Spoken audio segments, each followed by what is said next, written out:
صدر محترم، علماء کرام، محترم بزرگوں، نوجوان بھائیوں، پردہ نشین ماں اور بہنوں، پیارے بچوں، گنگول کا یہ پروگرام کافی پہلے سے طے تھا۔ پروگرام کی تاریخ جب لی گئی تھی تب اندازہ نہیں تھا کہ موسم کئی انداز ہوگا۔ موسم میں کافی ٹھنڈ آ چکی ہے، اور یہ آپ حضرات کا کمال ہے، کتاب و سنت سے آپ کی محبت ہے کہ رات کے 12 بجنے والے ہیں اور آپ ابھی تک الحمدللہ پنڈال کے نیچے جمے ہوئے ہیں۔ ہماری مائیں بہنیں بھی تشریف فرما ہیں۔ بڑا ہی خوبصورت خطاب جنت کے مناظر اور جنت کی نعمتوں کے تعلق سے شیخ عرفان نوری مدنی حفظہ اللہ کا آپ نے سماعت فرمایا۔ آج کے پروگرام کے مقررین کا عنوان پہلے سے پوسٹر پہ، اشتہار پہ دے دیا گیا۔ میری تقریر کا عنوان امانت کے اوپر دیا گیا ہے۔ امانت کا اسلام میں کیا تصور ہے، امانت کی کیا اہمیت ہے، اور امانت کے تعلق سے آج ہمارا رویہ کیا ہے، اس تعلق سے کچھ باتیں مجھے آج آپ کے سامنے رکھیں۔ میرے بھائیوں، امانت کیا ہے؟ امانت کے لفظ کی حقیقت کو سمجھنے کے لیے میں سمجھتا ہوں کہ سورہ احزاب کی وہ آیت کریمہ جو میں نے آپ کے سامنے خطبہ مسنونہ میں پڑھی ہے، اس آیت کو اگر ہم سمجھ لیں تو امانت کا مطلب بھی ہمیں بڑی آسانی سے سمجھ میں آ جائے۔ آئیے پہلے اس آیت کو ہم سمجھنے کی کوشش کریں۔ قرآن کا 22واں پارہ سورۃ الاحزاب کی لاسٹ کی آیتوں میں سے ایک آیت ہے، اِنَّا عَرَضْنَا الْأَمَانَةَ عَلَى السَّمَاوَاتِ، بے شک ہم نے امانت کو پیش کیا آسمانوں کے اوپر۔ اِنَّا عَرَضْنَا الْأَمَانَةَ عَلَى السَّمَاوَاتِ وَالْأَرْضِ وَالْجِبَالِ، ہم نے امانت کو آسمانوں کے اوپر پیش کیا، ہم نے امانت کو زمین کے اوپر پیش کیا، ہم نے امانت کو پہاڑوں کے اوپر پیش کیا۔ فَأَبَيْنَ أَن يَحْمِلْنَهَا، لیکن آسمانوں نے بھی انکار کر دیا کہ ہمارے بس کی بات نہیں ہے، زمین نے بھی انکار کر دیا کہ میری طاقت کے باہر ہے۔ بڑے بڑے پہاڑوں نے جن کو اللہ تعالیٰ نے زمین کو تھامنے کے لیے زمین کے اندر پیدا کیا ہے، ان پہاڑوں نے بھی امانت کو اپنے کندھوں پر اٹھانے سے انکار کر دیا۔ سب نے انکار کر دیا۔ فَأَبَيْنَ أَن يَحْمِلْنَهَا، امانت، اب صرف امانت کا لفظ اللہ نے استعمال کیا، کوئی اور لفظ استعمال نہیں کیا۔ ہم نے امانت کو آسمانوں کے اوپر، زمین کے اوپر، پہاڑوں کے اوپر پیش کیا۔ فَأَبَيْنَ أَن يَحْمِلْنَهَا، لیکن سب نے امانت کو اٹھانے سے انکار کر دیا۔ وَأَشْفَقْنَ مِنْهَا، اور امانت کے بارے میں سوچ کر کے سب ڈر گئے۔ پہاڑ بھی ڈر گیا، آسمان بھی ڈر گئے، زمین بھی ڈر گئی۔ وَحَمَلَهَا الْإِنسَانُ، اور مٹی سے پیدا کیا جانے والا یہ حقیر سی مخلوق اللہ تعالیٰ کی، یہ انسان، یہ چھوٹا سا، یہ پہاڑوں کے سامنے اور زمین کے سامنے اور آسمان کے سامنے یہ بہت ہی چھوٹا سا جاندار، یہ انسان، اس نے امانت کو اپنے کندھوں پر اٹھا لیا۔ اِنَّهُ كَانَ ظَلُومًا جَهُولًا، اے انسان تو بہت بڑا ظالم ہے۔ ایک تو تو نے اپنی اوقات کو نہیں دیکھا، اپنی حیثیت کو نہیں دیکھا، اس امانت، وہ امانت کتنی بھاری چیز ہے، تو نے اس کو نہ سمجھا اور اپنے کندھوں پر اٹھا لیا، اور اٹھا تو لیا لیکن تو نبھا نہیں رہا ہے، تو اس امانت کا حق ادا نہیں کر رہا ہے۔ اِنَّهُ كَانَ ظَلُومًا جَهُولًا، یہ انسان بہت بڑا ظالم ہے اور بہت بڑا جاہل ہے۔ یہ انسان اس امانت کی قدر و قیمت کو نہ سمجھ پایا اور اس امانت کا حق ادا نہ کر پایا۔ یہ قرآن کی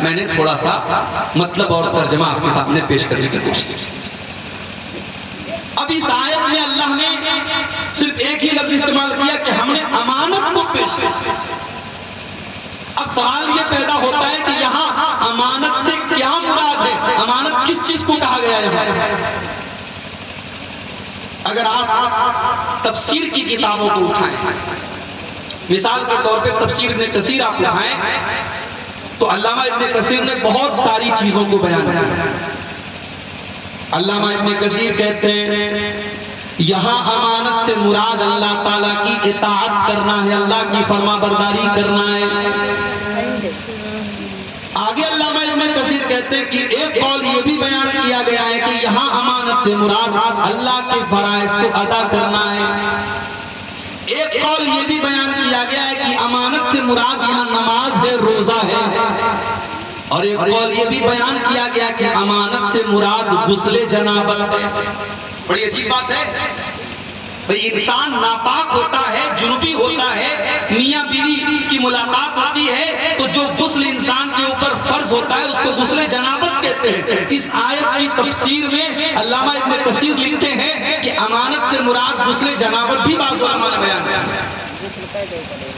بعض علماء نے یہاں تک لکھا اور پیریڈ میں، حیض میں، اور حیض کے ختم ہو جانے کے بعد اس کے اوپر جو غسل واجب ہوتا ہے، جو غسل اس کے اوپر فرض ہوتا ہے، اس کو یہاں امانت کہا گیا ہے۔ بات سمجھ میں نہیں آئی کہ یہ غسل جنابت کو امانت کیوں کہا جا رہا ہے، یہ حیض کے غسل کو امانت کیوں کہا جا رہا ہے؟ آگے علامہ ابن کثیر لکھتے ہیں ان تمام اقوال کو ملا کر کے یہ بات سمجھ میں آتی ہے کہ اصل میں یہاں اللہ تعالیٰ یہ فرما رہا ہے کہ ہم نے آسمانوں کے اوپر اور پہاڑوں کے اوپر اور زمین کے اوپر ہم نے اپنے احکام کی پابندی کو لاگو کیا تھا۔ ہم نے زمین سے کہا تھا اے زمین ہم تجھے جو حکم دیں گے، جن احکامات کا پابند کریں گے تجھے ان کی پابندی کرنی پڑے گی، اور جن چیزوں سے منع کریں گے اس سے تمہیں بچنا پڑے گا۔ ہم نے اپنی شریعت کی پابندی زمین کے اوپر پیش کی، پہاڑوں کے اوپر پیش کی، آسمانوں کے اوپر پیش کی، سب نے انکار کر دیا، انسان نے اٹھا لیا، مگر انسان نے حق ادا نہ کیا۔ جو اس امانت کو اٹھائے گا اسے اللہ جنت دے گا، اور جو اس امانت کا حق ادا نہ کر پایا وہ جہنم میں جائے گا۔ گویا امانت صرف یہی نہیں ہے کہ میں نے آپ کو 100 روپے دیے اور آپ نے کہا مولانا عبدالغفار صاحب نے 100 روپے مجھے امانت کے طور پہ دیے ہیں، ایک سال کے بعد، ایک مہینے کے بعد میں نے واپس مانگا، آپ نے وہ 100 روپے مجھے ریٹرن لوٹا دیے۔ امانت کا اتنا چھوٹا سا مفہوم جو ہمارے دماغ میں بیٹھا ہوا ہے، امانت یہ نہیں ہے میرے بھائی۔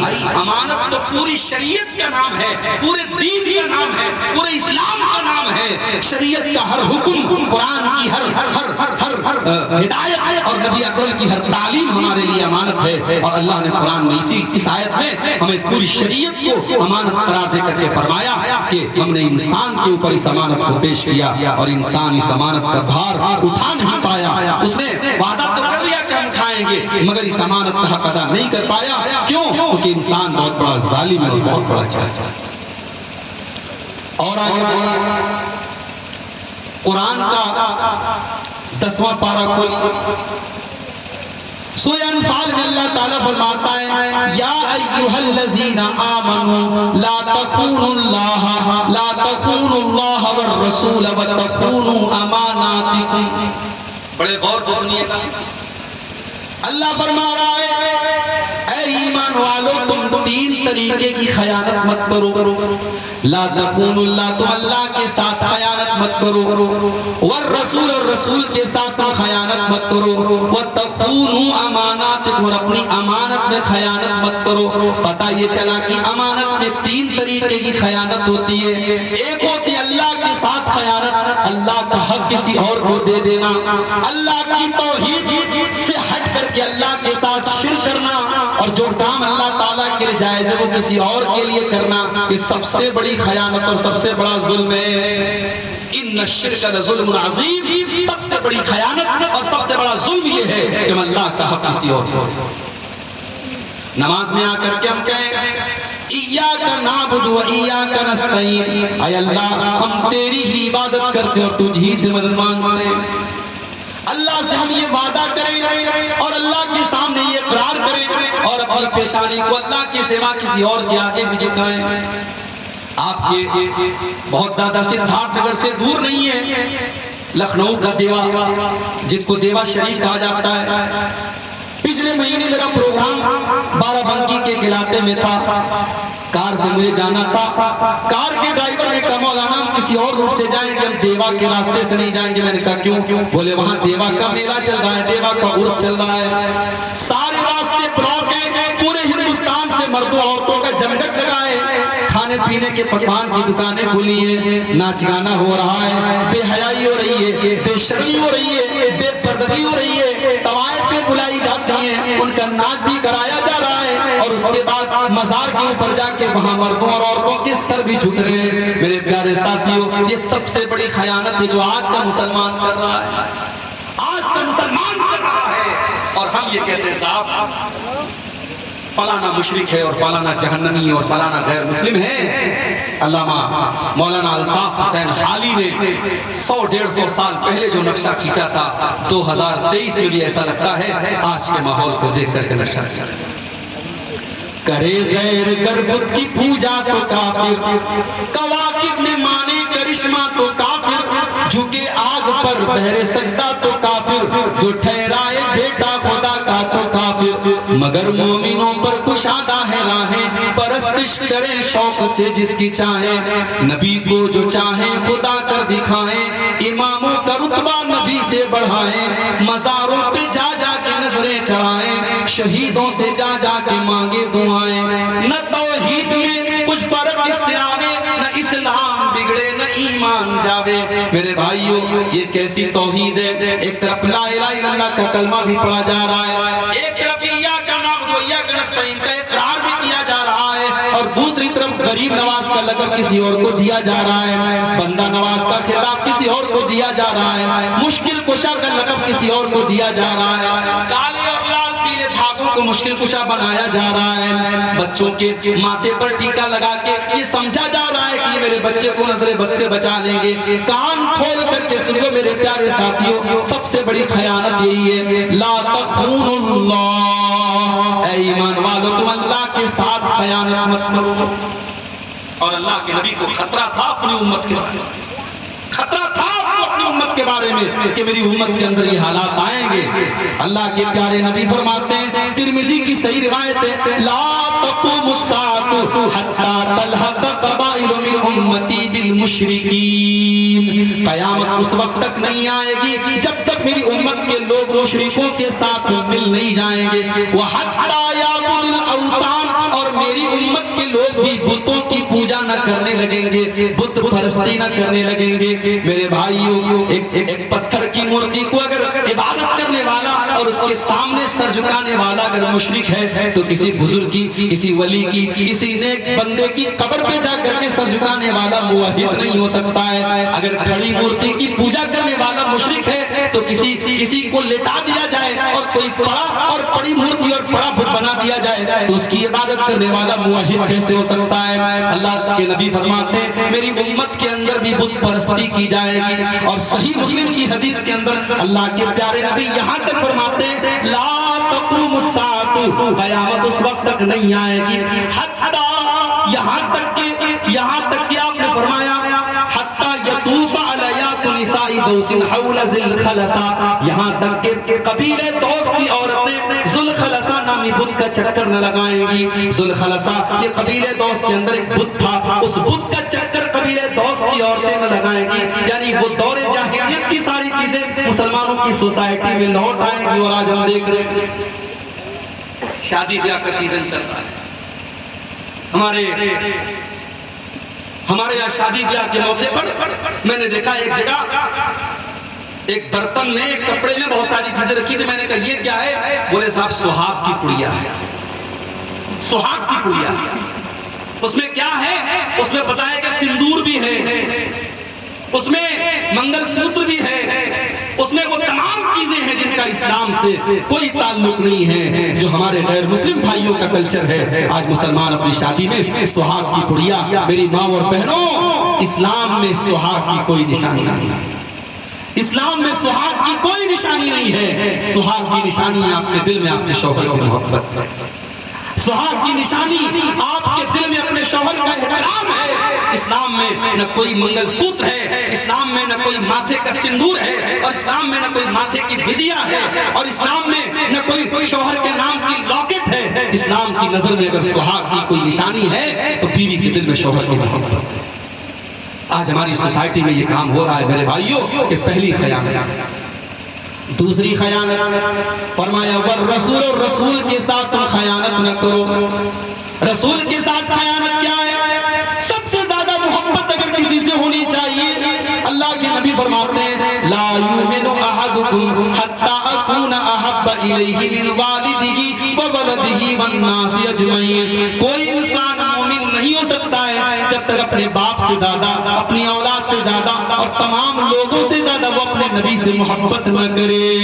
میرے پیارے ساتھیوں، اگر آپ نے نبی کی کوئی سنت کو چھوڑ دیا، اپنی بیوی کے لیے، اپنی بہن کے لیے، اپنی ماں کے لیے، اپنی محبوبہ کے لیے، لوگوں کے ڈر سے آپ نے نبی کی سنت پر چھری چلا دی، آپ نے نبی کی سنتوں کو ترک کر دیا، آپ نے نبی سے محبت کا حق ادا نہ کیا۔ لا تخونوا اللہ والرسول، اے ایمان والو تم اللہ کے ساتھ خیانت نہ کرو اور رسول کے ساتھ خیانت نہ کرو۔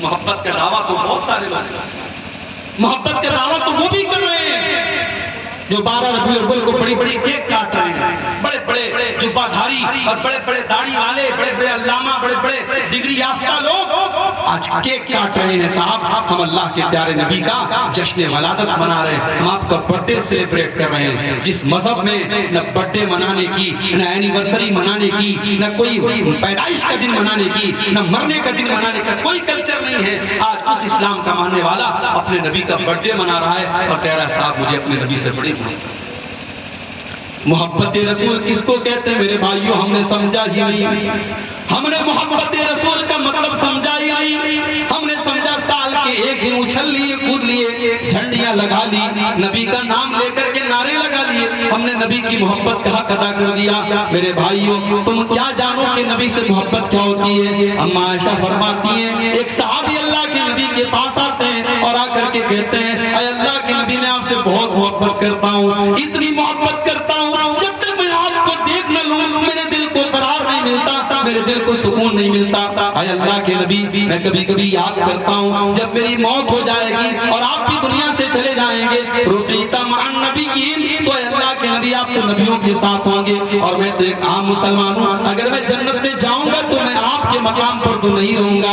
اے اللہ کے نبی میں آپ کا دیدار کیسے کروں گا، میں آپ کو جنت میں کیسے دیکھوں؟ محبت اس کو کہتے ہیں کہ دنیا میں نبی کے دیدار کے بغیر چین نہیں ہے، اور جنت میں اپنے نبی کا دیدار کیسے کریں اس کی چنتا اور اس کی ٹینشن ہے صحابی کو۔ اللہ کے پیارے نبی نے کوئی جواب نہیں دیا۔ تھوڑی دیر کے بعد حضرت جبریل علیہ السلام آئے اور سورہ نساء کی آیت لے کر کے آئے وَمَن يُطِعِ اللَّهَ وَالرَّسُولَ فَأُولَٰئِكَ مَعَ الَّذِينَ أَنْعَمَ اللَّهُ عَلَيْهِم مِّنَ النَّبِيِّينَ وَالصِّدِّيقِينَ وَالشُّهَدَاءِ وَالصَّالِحِينَ وَحَسُنَ أُولَٰئِكَ رَفِيقًا۔ جو اللہ کی اطاعت کرے گا، جو رسول کی اطاعت کرے گا، وہ قیامت کے دن اللہ کے بہترین بندوں کے ساتھ رہے گا، وہ نبیوں کے ساتھ رہے گا، وہ صدیقین کے ساتھ رہے گا، وہ شہیدوں کے ساتھ رہے گا، وہ نیک لوگوں کے ساتھ رہے گا۔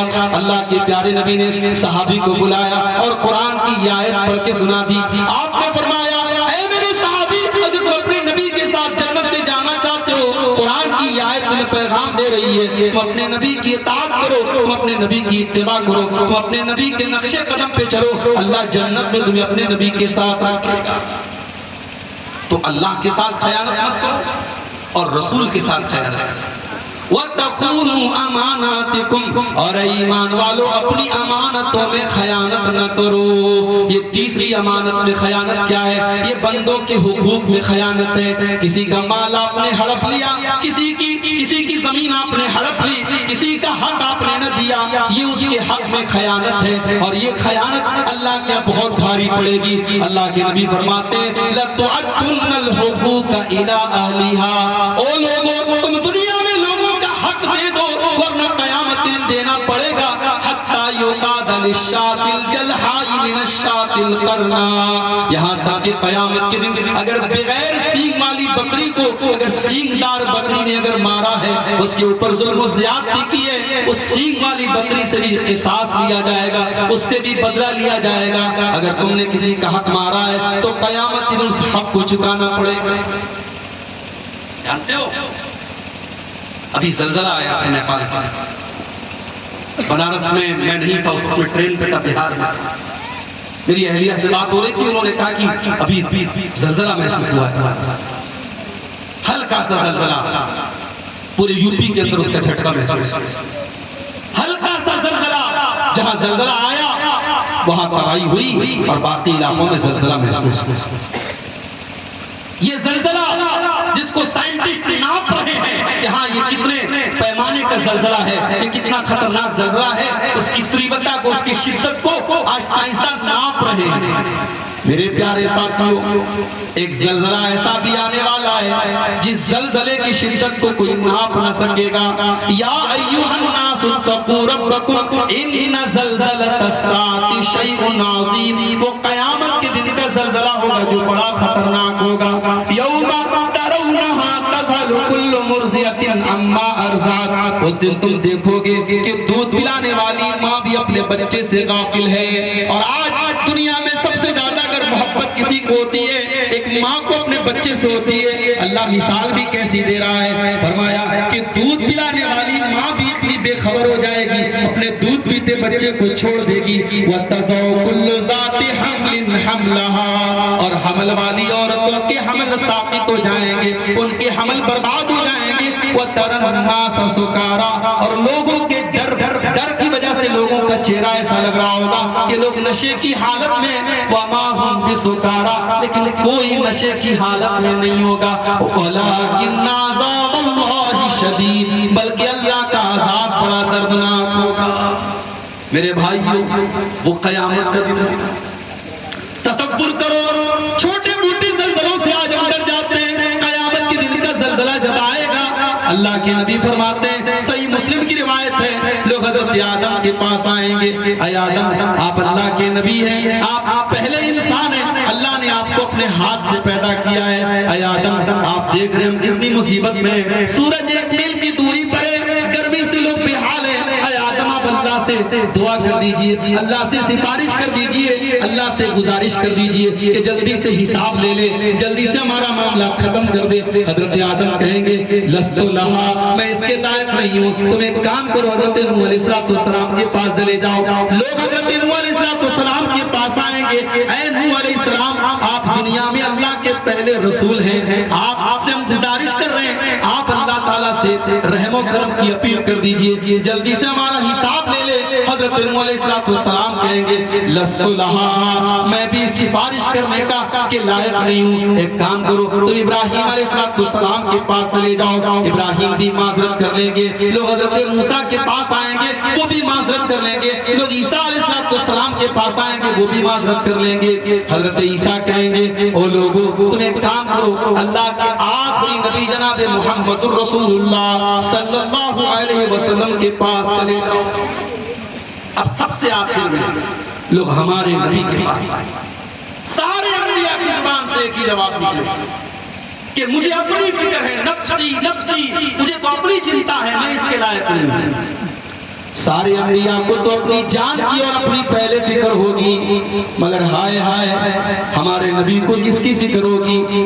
حدیث کے الفاظ ہیں، بخاری کے الفاظ ہیں، مسلم کے الفاظ ہیں، اللہ کے نبی فرمائیں گے انا لہا، ہائے لوگوں میں تمہاری سفارش کروں گا۔ آپ کو اپنی امت کی فکر ہوگی، آپ اللہ کی بارگاہ میں سجدہ کریں گے اور اللہ کی ایسی تعریف کریں گے جو آج تک کسی نے نہ کی ہوگی، اور اللہ کی طرف سے آواز آئے گی یا محمد ارفع راسک، اے محمد اپنا سر اٹھائیے، سل توتا، آج مانگی آپ کو دیا جائے گا، اشفا تو شفا، آج آپ سفارش کیجئے، آپ کی سفارش کو قبول کیا جائے گا۔ اس کے بعد اللہ کے نبی فرماتے ہیں فَتُرْسَلُ الْأَمَانَةُ وَالرَّحِيمُ، جب اللہ تعالیٰ میری سفارش کو قبول فرمائے گا تو دو چیزیں اللہ تعالیٰ کی طرف سے بھیجی جائیں گی، ایک امانت بھیجی جائے گی اور دوسری رشتہ داری بھیجی جائے گی۔ فَتَقُومَانِ عَلَى جَنَبَتَيِ الصِّرَاطِ، اور پل صراط کے دونوں کھڑی ہو جائے گی، ایک طرف امانت کھڑی ہو جائے گی، ایک طرف رشتہ داری کھڑی ہو جائے گی، اور جن لوگوں نے امانت میں خیانت کی ہوگی، اور جن لوگوں نے حقدار اپنے رشتہ دار کے ساتھ رشتہ توڑا ہوگا، رشتہ کاٹا ہوگا، یہ دونوں اس کو پل صراط کو پار کرنے نہیں دیں گی۔ کتنا خطرناک معاملہ ہے میرے بھائی، پل صراط جس کے بارے میں اللہ کے نبی فرماتے ہیں کہ تلوار کی دھار سے بھی زیادہ باریک وہ پل، اور اپنے اپنے عمل اور ایمان اور عقیدے کے اعتبار سے لوگ اس پل پر سے کراس کریں گے، کوئی بہت تیزی کے ساتھ پار کرے گا، کوئی گھسٹ گھسٹ کر پار کرے گا، کوئی اس پر سے جہنم میں گر جائے گا۔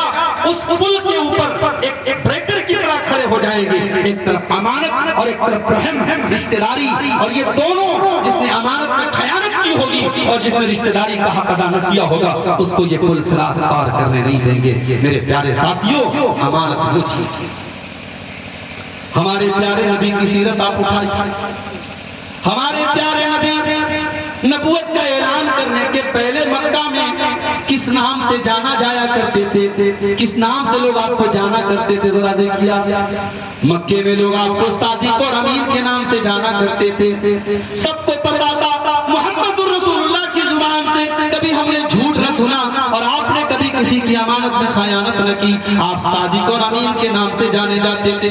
یہاں تک کہ جب آپ مکہ چھوڑ کر کے مدینہ جانے لگے، ہجرت کی رات بھی جب آپ نے اپنے بستر پر حضرت علی کو لٹایا تھا، تو آپ نے علی سے کیا کہا تھا؟ اے علی، میرے بستر پہ تمہیں سونا ہے، آج کی رات مجھے مدینہ جانے کا حکم ملا ہے۔ اے علی، آج کی رات میں بستر پہ مجھے تمہیں سونا ہے، میرے بستر پہ تمہیں سونا ہے، لیکن اے علی، صبح ہونے کے بعد پہلا کام یہ کرنا کہ تم مکہ والوں کی امانتیں ان کو لوٹا دیں۔ کیا ہے یہ واقعہ؟ تو آپ نے بھی پڑھا ہوگا، یہ واقعہ تو بچہ بچہ جانتا ہے، ہم نے چمن اسلام کے اندر یہ واقعہ پڑھا ہے۔ اللہ کے پیارے نبی حضرت علی کو یہ وصیت کر کے جا رہے ہیں کہ اے علی، صبح ہو جائے تو مکہ والوں کو ان کی امانتیں لوٹا دینا۔ لیکن میرے پیارے ساتھیوں، کبھی آپ نے غور کیا، جب مکہ والے آپ کے دشمن بن چکے ہیں اور آپ کی جان کے پیچھے پڑ چکے ہیں، ان حالات میں بھی اگر اللہ کے نبی کے گھر میں ان کی امانت رکھی ہوئی ہے، اس کا مطلب یہ وہ اللہ کے نبی کے اوپر کتنا وشواس کرتے تھے، کتنا بھروسہ کرتے تھے۔ ان کو اپنی امانت رکھنے کے لیے اگر کوئی ملا تو جناب محمد الرسول اللہ ملے ہیں۔ ساری دشمنی ایک طرف اور میرے نبی کی امانت ایک طرف۔ میرے نبی کی پہچان امانت داری تھی۔ میرے امانت میں خیانت کرنا یہ میرے نبی کی شان ہے۔ ارے نبی کی چھوڑو، کسی مومن کی شان نہیں ہے کہ وہ امانت میں خیانت کرے۔ جانتے ہو امانت میں خیانت کس کی پہچان ہے؟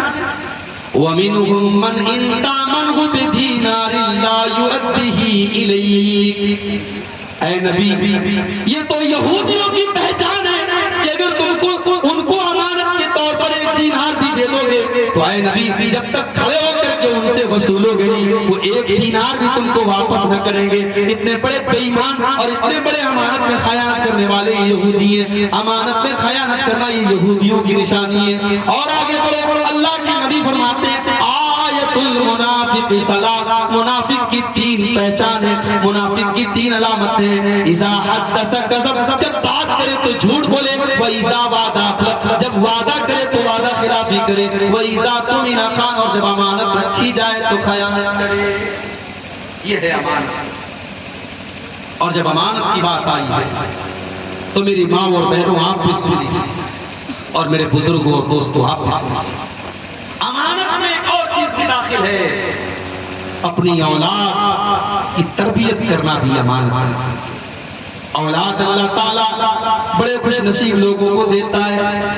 المال والبنون زینت الحیات الدنیا، مال اور اولاد دنیا کی زندگی کی زینت ہے۔ اگر اللہ نے آپ کے گھر کو، آپ کے گھر کے آنگن میں بچوں کی کلکاریوں سے آپ کے گھر کا آنگن گونج رہا ہے، یہ بہت بڑی نعمت ہے۔ کتنے شادی شدہ جوڑے ہیں جن کے گھر میں آج بچے نہیں ہیں، شادی کو 10 سال 20 سال ہو گئے، اولاد کی نعمت سے محروم ہیں، ترس رہے ہیں اولاد کے لیے۔ اگر اللہ نے آپ کو اولاد دیا ہے تو قرآن کیا کہتا ہے؟ یا ایھا الذین آمنوا لا تلہکم اموالکم ولا اولادکم عن ذکر اللہ۔ اے ایمان والو، مال اور اولاد کی محبت میں کہیں اس قدر پاگل نہ ہو جانا کہ اللہ کے ذکر ذکر سے تم غافل ہو جاؤ، تمہارا مال تمہیں اللہ کے ذکر سے غافل نہ کر دے، تمہاری اولاد تمہیں اللہ کے ذکر سے غافل نہ کر دے۔ اولاد بھی بہت بڑی نعمت ہے میرے بھائی، میری پیاری ماں بہنوں، آپ گھر میں رہتی ہیں، جوان بیٹی آپ کی آپ کے ساتھ رہتی ہے، بیٹی جوان ہو رہی ہے، زمانے کی ہوسناک نگاہیں آپ کی بیٹی کے اوپر بڑھ رہی ہیں اور آپ کی بیٹی بھی زمانے کے رنگ رنگی چلی جا رہی ہے۔ میری پیاری ماں بہنوں، آپ کی جوان بیٹیاں آپ کی گردن پر اللہ کی طرف سے بہت بڑی امانت ہے۔ بیٹی کو پالنا اور بیٹی کی پرورش کرنا یہ بہت بڑا امتحان ہے۔ اللہ کے نبی فرماتے ہیں من ابتلی من هذه البنات كن له سترا من النار، جس کو اللہ تعالیٰ بیٹی دے کر کے آزماتا ہے، جس کے گھر میں بیٹیاں جنم لیتی ہیں اور اس امتحان کے اندر وہ کھڑا اتر جاتا ہے، وہ بیٹیاں اپنے ماں باپ کو جہنم کی آگ سے بچانے کا کام کرتی ہیں۔ آج اللہ نے مجھے تین بیٹیوں کا باپ بنایا ہے، تیسری بیٹی میری پیدا ہوئی، میرے کچھ دوستوں نے مذاق میں کہا مولانا آپ تو جنت کے حقدار ہو گئے، اب تو جنت کے حقدار ہو گئے۔ میرے بھائیو، آج تیسری بیٹی کی پیدائش پر لوگ خوشخبری دیتے ہوئے کہنے لگے آپ تو جنت کے حقدار ہو گئے، مگر یہ اتنا آسان کام تو نہیں ہے میرے بھائی۔ بیٹیوں کو پالنا اور بیٹیوں کی پرورش کرنا یہ بہت مشکل کام ہے۔ آج حالات آپ دیکھیے، ابھی بنارس میں 3-4 دن پہلے کا واقعہ ہے، 6-7 سال کی معصوم بچی انتقال کرتی ہے اور قبر میں اس کے ماں باپ اس کو دفن کرتے ہیں، اور اگلے دن جب باپ قبر پہ جاتا ہے اور قبر کی حالت دیکھ کر کے ایسا لگتا ہے کہ قبر سے چھیڑ چھاڑ ہوئی ہے۔ بچے کی ماں آتی ہے اور کہتی ہے مجھے دل کو پتہ نہیں، بھروسہ نہیں ہو رہا ہے، مجھے کچھ ڈاؤٹ لگ رہا ہے، کچھ شک لگ رہا ہے، ضرور اس قبر کے ساتھ کوئی کھلواڑ کیا گیا ہے۔ جب قبر کو دوبارہ کھودا گیا، بیٹی کی لاش قبر میں سے غائب ہے، پورے قبرستان میں تلاش کیا گیا تو ایک کونے میں بیٹی کی لاش ملتی ہے اور بیٹی کے ساتھ ایک آدمی ملتا ہے، اور جب اس سے پوچھ تاچھ کی جاتی ہے تو پتہ یہ لگتا ہے اس نے نشے کی حالت میں اس 6 سال کی بچی کو قبر میں سے نکالا اور اس کو اپنے بغل میں لٹا کر کے وہ سو گیا۔ اس کے بعد لڑکی کی لاش کو پوسٹ مارٹم کے لیے بھیجا گیا، نہیں معلوم اس مردہ 6 سال کی بچی کے ساتھ اس ظالم نے کیا کیا۔ میرے پیارے ساتھیوں، یہ واقعہ دیکھ کر کے سن کر کے رونگٹے کھڑے ہو جاتے ہیں۔ ہم اس سماج میں جی رہے ہیں، ہم اس سوسائٹی میں جی رہے ہیں جہاں 6 سال کی بچیاں مرنے کے بعد بھی سیف رہی ہیں، ان کی لاشیں بھی سیف رہی ہیں۔ ہم اس دور سے گزر رہے ہیں میرے بھائیوں جہاں قبرستان جیسی جگہ پر جہاں میرے نبی جا کر کے رویا کرتے تھے، جہاں صحابہ کرام جا کر کے رویا کرتے تھے، آج ان قبروں سے بچیوں کی لاشوں کو نکال کر کے ان کے ساتھ بھی بےہودہ حرکتیں کی جا رہی ہیں۔ میری پیاری ماں بہنوں، اگر اللہ نے آپ کو بیٹیوں کی ماں بنایا ہے اور آپ کو بیٹیوں کا باپ بنایا ہے تو بیٹیاں آپ کے کندھے پر بہت بڑی امانت ہے۔ ان بیٹیوں کو ہمیں زمانے کی گندی نظروں سے بچانا بھی ہے، ان بیٹیوں کے کردار کی حفاظت بھی کرنا ہے، اور جب وہ بیٹیاں جوان ہو جائیں تو اپنے کلیجے پر پتھر رکھ کر کے ان بیٹیوں کو ودا بھی کرنا ہے۔ میرے پیارے بھائیوں، اولاد بہت بڑی امانت آپ کے کندھے پر ہے اور آپ کو قیامت میں اس کا جواب دینا پڑے گا۔ جواب دینا پڑے گا۔ باپ بننا آسان کام نہیں ہے، اگر آپ باپ ہیں، اگر ماں ہیں، یہ اولاد آپ کی امانت ہے اور اس امانت میں خیانت کر کے آپ بچ نہیں سکتے۔ اللہ کے پیارے نبی فرماتے ہیں ما من عبد یسترعیہ اللہ رعیۃ ثم یموت یوم یموت وہو غاش لرعیتہ الا حرم اللہ علیہ الجنہ۔ جس انسان کے اوپر اللہ تعالیٰ نے کوئی ذمہ داری ڈال دی اور اپنی ذمہ داری کو اس نے صحیح طریقے سے ادا نہیں کیا، اس نے امانت میں خیانت کیا، اس انسان کے اوپر جنت اللہ تعالیٰ حرام کر دے گا۔ میرے بھائیوں، اولاد والوں، یہ اولاد کی آپ کے کندھے پر بہت بڑی امانت ہے، اس امانت میں خیانت نہ کرنا، اپنی اولاد کی صحیح تربیت کرنا، اپنے بیٹوں کی صحیح تربیت کرنا، اپنی بیٹیوں کی صحیح تربیت کرنا۔ بیٹی کالج سے آئی، آپ نے موبائل نہیں دلایا تھا، بیٹی کالج سے آئی، اس کے ہاتھ میں موبائل ہے، اس نے اپنی ماں کو موبائل دکھایا، اس نے اپنے باپ کو موبائل دکھایا، باپ کو ایک بار بھی پوچھنے کی توفیق نہ ہوئی بیٹی میں نے تو تجھے موبائل نہ دلایا تھا، یہ موبائل تیرے پاس کہاں سے آیا؟ وہ لوگوں اتنے اندھے نہ بنو، اتنے نادان نہ بنو۔ اگر آپ کی جوان بیٹی کے ہاتھ میں موبائل آیا اور وہ موبائل آپ نے نہیں دلایا ہے تو یہ پوچھنے کا حق آپ کو ہے کہ تیرے پاس یہ موبائل کہاں سے آیا؟ حضرت مریم علیہ السلام مسجد میں رہا کرتی تھی اور ان کی پرورش اس دور کے نبی حضرت زکریا علیہ السلام کیا کرتے تھے. پرورش کرنے والا ایک نبی ہے اور جس لڑکی کی پرورش کی جا رہی ہے وہ اللہ کی بہت نیک بندی ہے. حضرت مریم اللہ کی بڑی نیک بندی تھی اور مسجد میں رہا کرتی تھی. لیکن قرآن کہتا ہے کلما دخل علیہا زکریا المحراب وجد عندها رزقا قال یا مریم انا لکی ھذا. حضرت زکریا جب مسجد میں آتے ہیں اور مریم کے پاس بغیر موسم کا پھل دیکھتے ہیں تو سوال کرتے ہیں کہ اے مریم تیرے پاس یہ پھل کہاں سے آیا؟ قالت هو من عند اللہ. مریم کہتی ہے یہ پھل اللہ تعالیٰ کی طرف سے آیا ہے. ان اللہ یرزق من یشاء بغیر حساب. اللہ جس کو چاہتا ہے بے حساب روزی دیتا ہے. تب جا کر کے حضرت زکریا کو خیال آیا کہ اگر میری بھانجی کو, اگر میری سالی کی بیٹی کو, اگر مریم کو بغیر موسم کا پھل مل سکتا ہے تو مجھ بوڑھے کو اللہ تعالیٰ اولاد کیوں نہیں دے سکتا ہے؟ تب حضرت زکریا نے اولاد مانگی اور اللہ نے ان کو بڑھاپے میں یحییٰ عطا کیا تھا. میرے بھائیوں مریم کے حضرت زکریا کے جیسے مربی بنو. آپ کی بیٹیاں کہاں جا رہی ہیں, آپ کے بیٹے کہاں جا رہے ہیں, ان کی تربیت کرنا یہ آپ کی ذمہ داری ہے.